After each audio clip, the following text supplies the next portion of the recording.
Welcome back guys, I'm really so excited for this new build. Have you ever done beating the enemy line in the real Heracles style by only using your bare fist? Well, I've done that with this build and we simply punch him 3 times on his nose and he is done. This is the most incredible fist build you have ever seen for this game. It will be insanely easy to play the whole game on Nightmare by only using your fists. This build has 100% crit chance, 100% melee resistance, 575% critical damage, and you will deal over 4 million damage with an overpower attack by still using all your abilities. This is insane and it is actually key to keep your abilities, making this build really viable for daily play. Without your abilities you won't deal a lot of damage. You need overpower, you need critical assassination, you need rush assassination, you have to heal yourself, you have to use overpower to deal a lot of damage, you have to use slowdown a lot to take advantage in every possible situation. The 100% melee resistance makes this build a real option if you want to play the entire game but don't want to kill off everybody. Simply make use of slowdown to place multiple hits during the time when the enemies are stunned, or simply use the jump attack and overpower attacks to kill off all your enemies. I've also made the overpower attack so that it only costs you 2 adrenaline bars. And when you combine that with Fury of the Bloodline, you can always refill a lot of your adrenaline and simply place overpower attacks wherever they are necessary.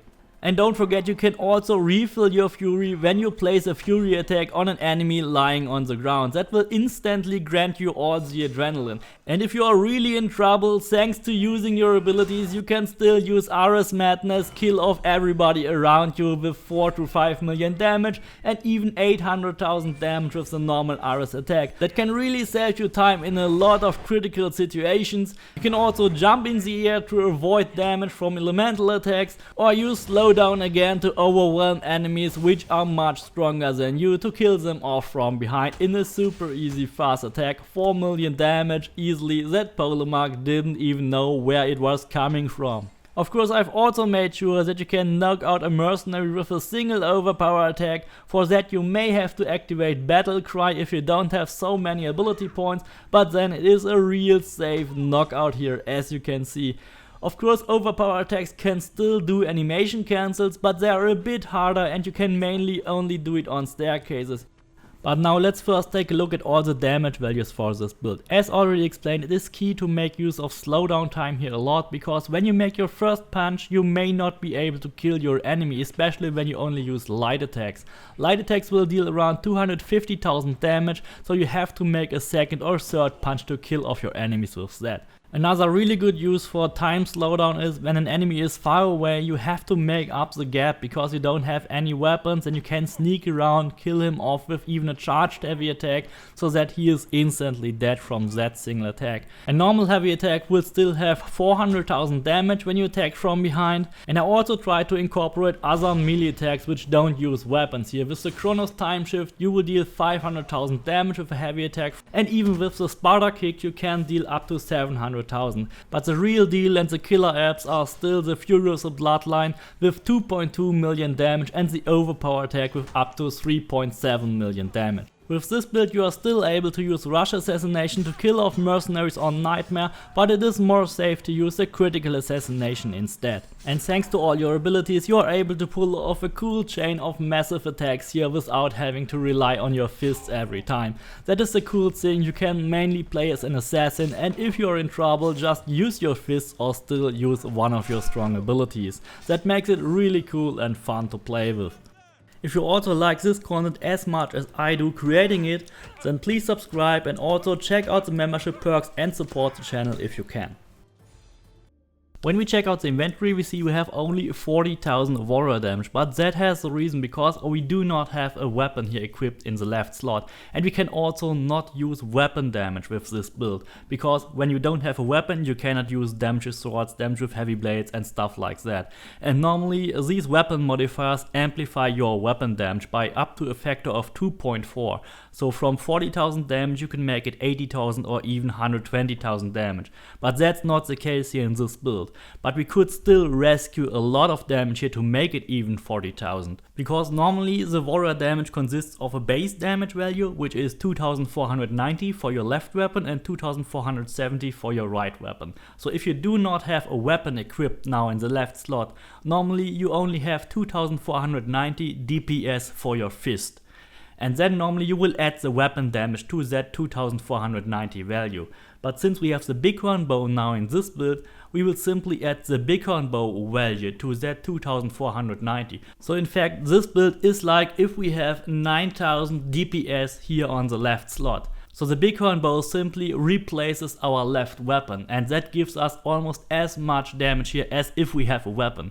The only thing we cannot do is that we cannot use damage with a weapon type here on the left slot. So we have to stick with the 9000 DPS and use a warrior damage and critical damage to increase it. And with that we only get to 40,000 damage here.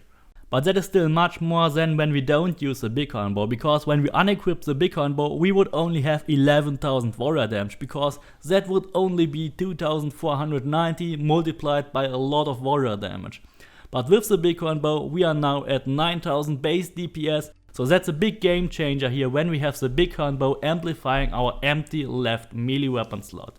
In order to make your left slot empty, you have to go into that weapon slot and unequip the weapon, or you simply clear out the whole loadout. This way you also empty out all the slots. Of course for this build you don't have a left weapon, and the good thing is you also don't need any stuff from the DLC. You can get every item here in the base game.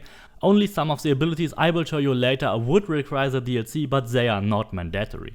Here on the second weapon we use the Minotaur's Labrys because we don't need any weapon damage, and that weapon gives us the perfect perks here for our build. We have warrior damage, we have 50% critical damage, and then we have the -1 adrenaline cost for overpower abilities.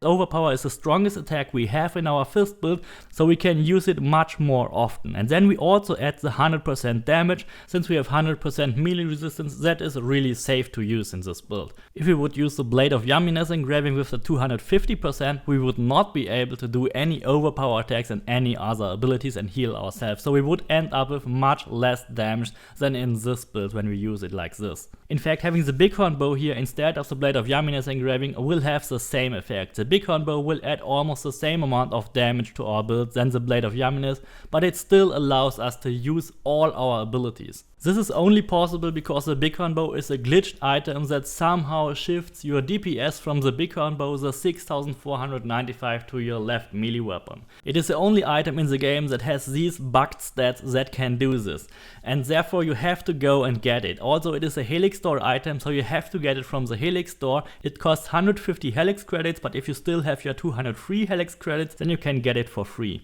The engravings on the bighorn bow doesn't matter, it's hunter damage, it's adrenaline, we don't care about that, we only want the effect of the bow, and we have to engrave 10% crit chance on it.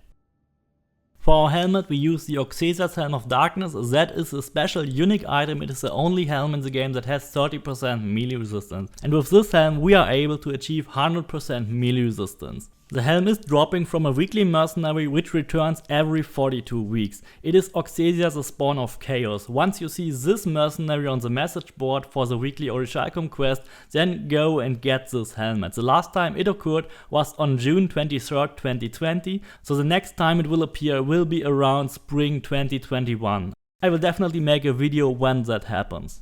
But it is also possible, and we all hope so, that Ubisoft will start another event, then we may see that sooner.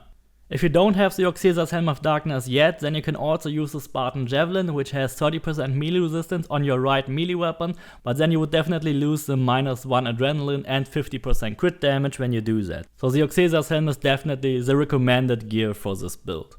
All the other 4 items are now random pieces you can find at Blacksmith. We start here with the bracers with warrior damage, melee resistance, 10% crit chance, and we engrave 100% critical damage while full health. Of course the lower 3 engravings here on that item can be in a different order, and you can just complement what is missing. The belt is very similar, we have warrior damage, 10% crit chance, 30% melee resistance, and also 100% critical damage while full health.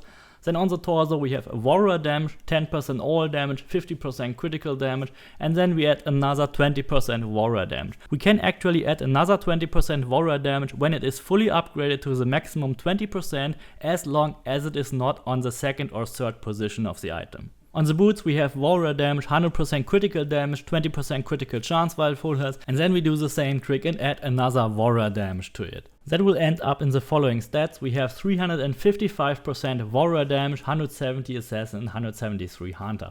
Then we have 165 headshot damage, we have 100% critical chance and 575% critical damage, 60% fire damage, 100% melee resistance, and a little bit of adrenaline stuff here at the bottom.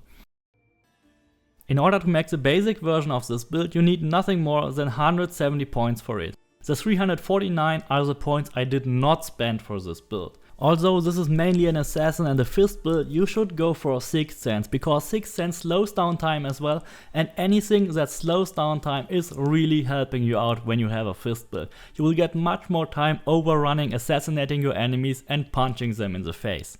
And if you want to use your arrows from time to time, even though you have much less arrow damage, then of course you can unlock the poison and fire arrows. But since you have so less arrow damage here in this build, because your arrow damage is also connected to your warrior damage, I only recommend you go with Devastating Shot and then Archery Master, because that is a standard ability that refills your first adrenaline segment. We will rather use our points here on all the warrior abilities instead. First of all, we have the charged heavy attack, really recommended. That is your strongest fist punch with up to 1.2 million damage, and it costs you no adrenaline to do that. In contrast, you can also use the Sparta Kick. The Sparta Kick deals around 500,000 to 700,000 damage, and it costs adrenaline. So that is not a really recommended ability because it's worse and it also costs adrenaline, but I wanted to put it in here because I want to have a complete brawler build that also can kick your enemies' asses if you have to. Then of course you go for the mandatory abilities here with Weapons Master for the warrior damage, the critical chance, Gear Master for the armor. And then you can go and use flaming attacks here to unlock the fire mastery. But in fact you cannot activate fire on your fist. So whenever you try that, it's grayed out, it's not an option to do that. You can actually try to activate fire when you have the Minotaur Labrys, but then when you switch back to your fist you have no fire on your fist. So you cannot deal fire damage or poison damage with your fists. That's simply not possible, as sadly as it is. I really tried it and it would have been totally awesome if I had a flaming fist. But you can still use the additional damage to boost up your arrows a bit if you want to use fire arrows, or simply use the poison damage if you want to use poison arrows. Then of course the overpower attack is the most important attack in our fist build. We can deal up to 3.7 to 4 million damage with the fist punch here in an animation cancel, or even in the cool punching animation when you do that. If you have the Atlantis DLC, you can optionally also go for the RS Madness ability. That is unlocked when you play Fields of Elysium, and it is a really awesome ability. It deals up to 4 to 5 million damage in this build and can really help out in some critical situations. The same for Furious of Bloodline, which is unlocked from the Legacy DLC. That is also optional, but it is a really awesome adrenaline refiller. So when you really want to get the most out of this build with having only 2 adrenaline bars for an overpower punch, then get Furious of Bloodline. That is a really crazy combination, then you can really spam these overpower attacks a lot.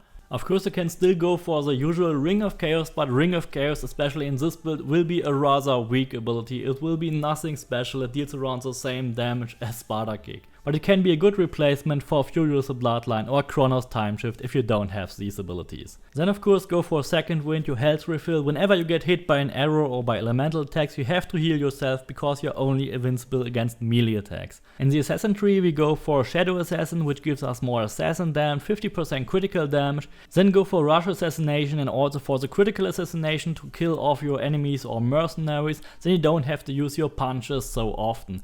It is actually a really enjoyable playstyle when you play as an assassin and use a brawler playstyle to punch off your enemies from time to time. Of course, don't forget Stealth Master. Stealth Master is a mandatory passive ability that increases your out of combat damage overnight. And then the most important ability here for the brawler build, Slow Time. Always use slow time whenever you can, use it as often as you can because it really helps you in knocking your enemies down. Especially when you attack from behind, you deal a lot more damage, so make use of it as often as you can. And then also Chronos Timeshift is a really cool ability because it lifts you up in the air and then you can attack from above. You can even use your hunter abilities to do so, but you can also simply press your heavy attack and perform a leap of faith, which acts kind of a mini Ring of Chaos, but it looks much more cooler when you do it. I also tried really hard to find a good combination for the brawler build for my melee wheel. I stick to having second wind here on top, then having Fury of the Bloodline to refill my adrenaline as often as I want to, then having Chronos Time Shift or Ring of Chaos or Spider Kick at the bottom, and then Slow Time as a mandatory here on the right position. The second melee wheel looks a bit different here. I had also second wind on top, then Rush Assassination, Chronos Time Shift and Ares Madness to complete that second wheel. But I was mainly using the first wheel with the slow time during all my battles and conflicts. For the mastery points in the basic variant, I suggest you use 12 points on crit chance and 12 points on crit damage, and then also 12 points on warrior damage, 10 points here on melee resistance. That will be enough to get 100% melee resistance, then put a couple of points here on armor penetration. Then in the Assassin tab, go for 12 points on Assassin damage and 15 points on critical chance while full health and critical damage while full health, and then another 12 points on damage while full health. Spreading out your points on many abilities is much more efficient if you don't have so many points. Only start to max out your abilities if you can really afford it. If you have more points, then of course you can go for a couple of points on adrenaline, damage on elites and bosses and stuff like that.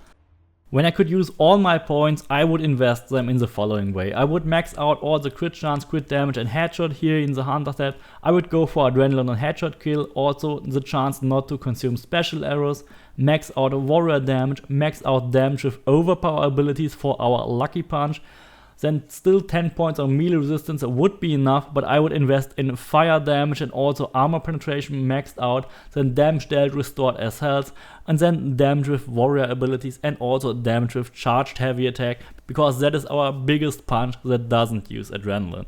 In the Assassin tab, go for damage whenever time is slowed down. This is now a real benefit because it doesn't only trigger when you use 6th Sense, it also triggers whenever you use slow time in this build. Then of course max out the assassin damage, the critical stuff, damage while full health, go for the adrenaline, go for health gain per adrenaline spent, damage on elites and bosses, reduce the cooldown time of your abilities especially for slow time, and then also damage for assassin abilities and buff your rush assassination a bit. That's it for the build already. I hope you really enjoyed it. You should try to make a Nightmare Zero Death run with it. Maybe I should try it, I don't know, maybe I will stream it, who knows. Please don't forget to subscribe, leave me a like and see you next time.